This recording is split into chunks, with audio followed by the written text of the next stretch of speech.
Hello. So I just spent the last 10 minutes or so recording a video which apparently wasn't recording, which perhaps is all too well because it was a bit jumbled and I didn't really know what I was talking about. Now I can do take two because I think I know what the theme is. So I just had second day of this 5 rhythms or dance movement workshop, and it's been a real eye-opener, expander, game changer of a day actually, and it's opening my eyes to what 200 yards 7 years or so holds. See, so I've just turned 28, which people are telling me all the time is quite a momentous age, you see. It's the 5th life cycle. You know, this is the age where so many people kind of kick on. It's even, you know, it's when the Buddha, Dogen, all these people went and were like, okay, now it's time for shit to get real. Turn right. So, for me, what does that look like? I realised that actually in some ways it's time for me to become a man. But when I say to become a man, I mean to become a man in the sense of being with my feminine, being strong in that, and not being actually the pathetic side of the male, which is to cover up, not pathetic, but you know, limited side of the male, which is to cover up emotions.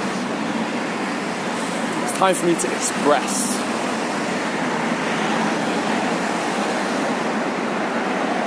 That is my nature, to express. Today I opened up and, wow, cracked open far more than I have on any other dance or day. I feel really ravaged, raw, vulnerable, tender, all these words. A lot of shit poured out of me today. And you know what, it feels good, but also quite sometimes painful, and you know, it just feels like the floodgates of emotions have opened.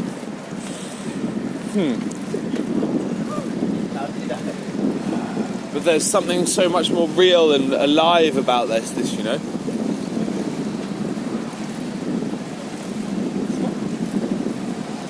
And when I do this, when I open up, I let go of all the hesitations and controls that hold me back. And actually, I know that I have it in me to be an amazing communicator, leader, space holder, blah, blah, blah. But, you know, I listened back to my talk from Wednesday, and it was good, but I can see why it's not great. I mentioned in my video the other day that I was like, yeah, I thought this was great, you know, I wanted people to be like, really, wow, this is the shit. You are amazing. Because I know that I have that in me, and I feel that about what I'm doing. But my expression is a little hesitant. And I think that's because, yeah, I've been doubting myself. There's been checking. Learn to check myself.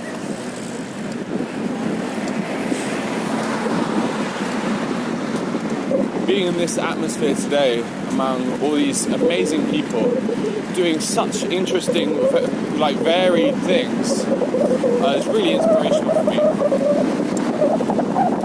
It made me realise that for this next life cycle, this next 7 years, it's time for me to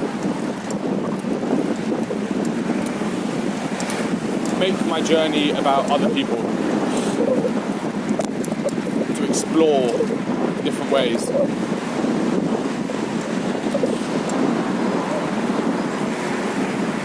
The last 7 years of my life has been quite a solitary mission. It's been amazing in so many ways, but there are lots and lots of different ways I can look at myself. And if I'm going to be an expresser, a performer, which I feel that is what I am deep down, then that's what I need to do, to move into the space with other people.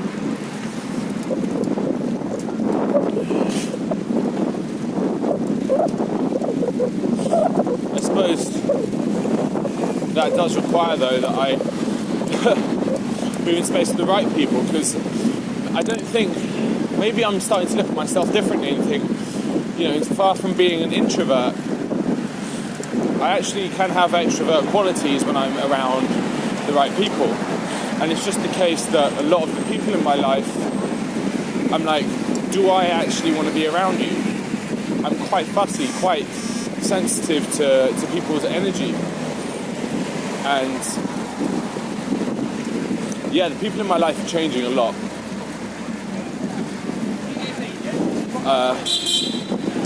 So let's just talk about some of the big things that are going to happen in my life over the next 7 years.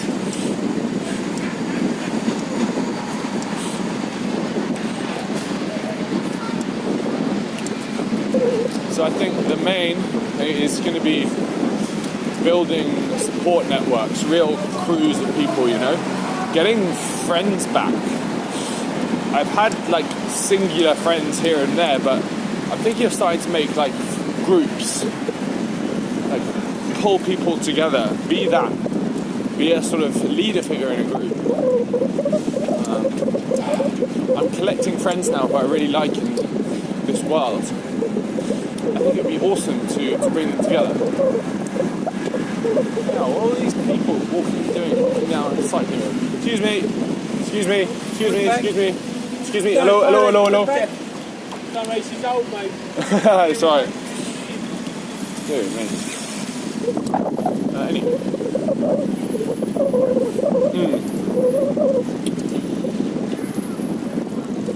And this...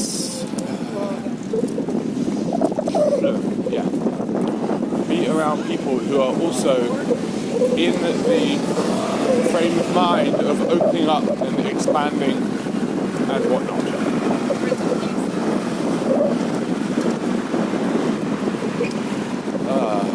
Another thing that I just want to talk over for a minute here is about emotions and the range of human experience. I haven't actually quite figured this one out yet. So the sort of Buddhist-y meditation school of thought on emotions, not school of thought, but this seeming approach on emotions is, you are with them, so to speak. You meditate with them and you feel them, and that enables you to feel more. But in 200 yards, I'm not sure turn right. In practice, that is actually what always happens.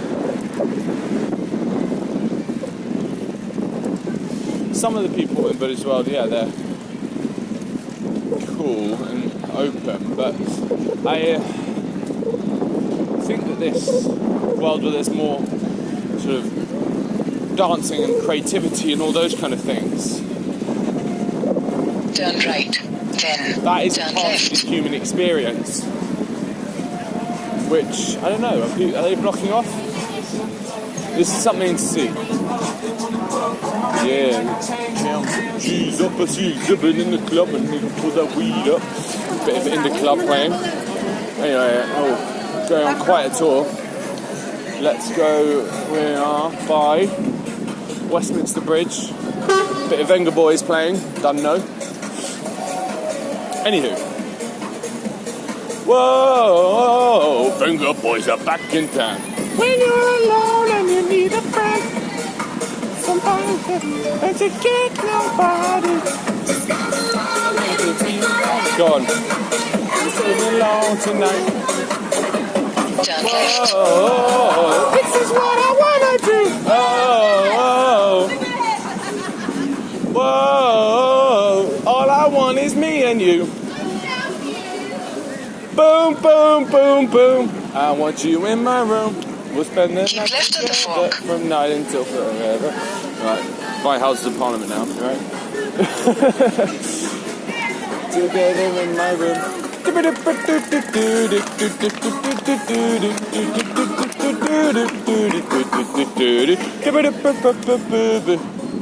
Ah, it's quite a nice evening. Oh. In a quarter of a mile, at the roundabout, take the second exit. So, let's talk a bit about this open expression and wildness and creativity versus the sort of more Buddhist or silent. Things I definitely have both sides in me.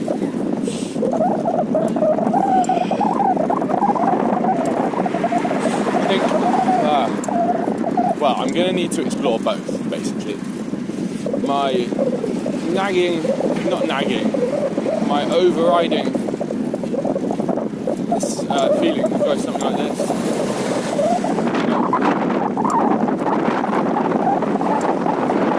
I need to go through a period, I will go through a period of quite sort of intense Buddhist practice to see what that's like. You know, to really give stuff up.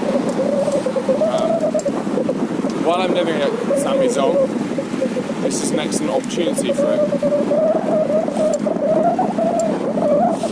And I need to explore that a little more.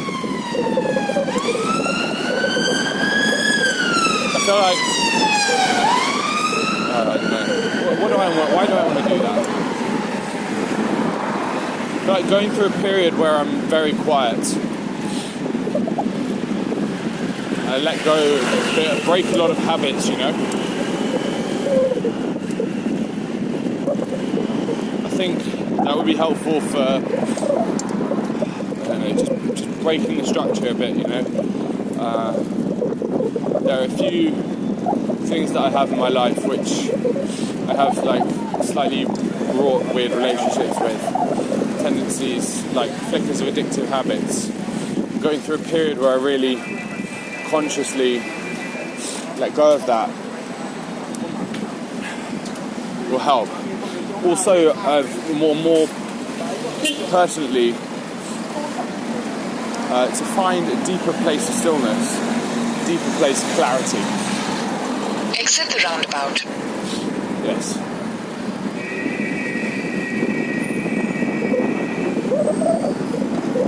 Because when I get truly still, then I can see better. This will need to happen fairly soon. God, I'm really interested to see what happens in the next year or so. How this intertwines with Alexander's technique and whatnot. Then on the other hand, I have this expressive side of me who wants to dance and create and just not check myself and, you know, go with intuition. And it seems in some respects that the Buddhism of where I'm staying is a little more in the let's call it serious mindset of you need to do this practice and you should give up this, and a bit of that kind of solemn discipline. And I definitely have both tendencies in me.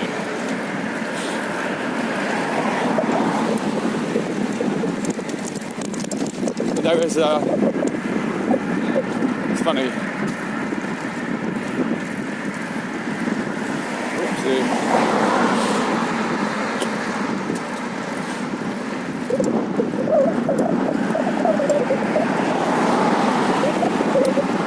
Take Britain.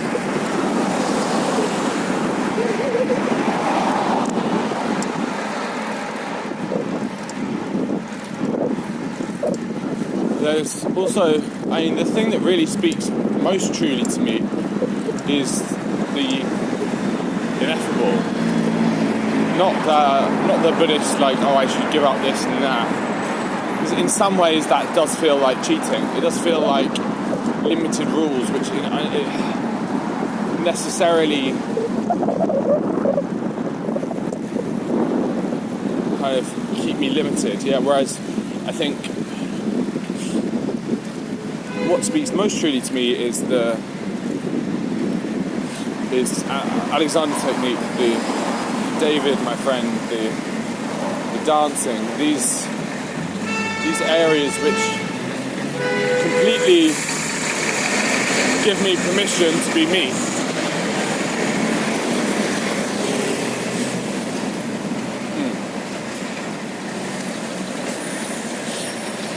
Because that's where the real learning goes. That's where it really happens.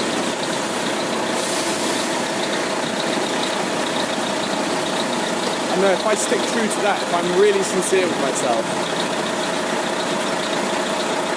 that is the most important thing. It's just about seeing if I can find some sort of container where I can really go for that, really go for it.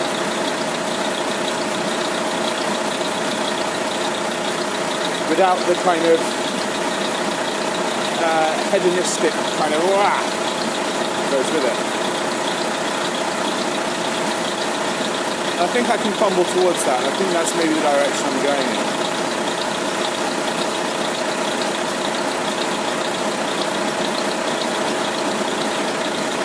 Yeah, which begs another question which I contemplated for a little moment while I was dancing today, which is, am I Buddhist?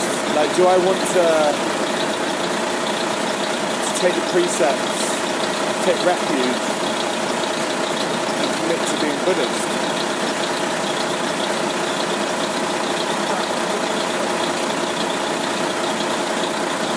What does it mean for me to be Buddhist, to do these things? I'm just a person, like, in some ways being Buddhist, you know, what does that mean? It's just a label, right? Is there a need to make one of these commitments and vows, or does that just suggest distrust? I think this is something which I will speak to Lama Zangmo about and have a chat with her about. Actually, you know what? Rather than let these little niggles about Buddhism and the path grow, why don't I just voice them to Lama Zangmo and have a chat with her about them? Yes. By the way, in case you're not, Lama Zangmo is the head person where I live. Because actually when I spoke with her last time and I asked her, what is Buddhism really about? At its heart, and she said it's about emptiness, non-dualism. And that is, I can get on board with that. If that is what I'm subscribing to by taking the precepts, then I'm down with that. That's really what it's all about.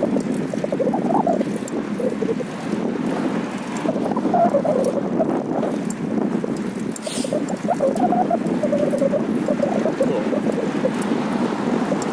Oh, okay, I'm starting to come down from the day. Man, I had a real ordeal of a day today, in a very positive sense, but it's just so tender and okay. Yeah, a new chapter is really here. Looking forward to getting into a nice warm bath tonight. Okay, right. You know what? I'll leave it there. Good night.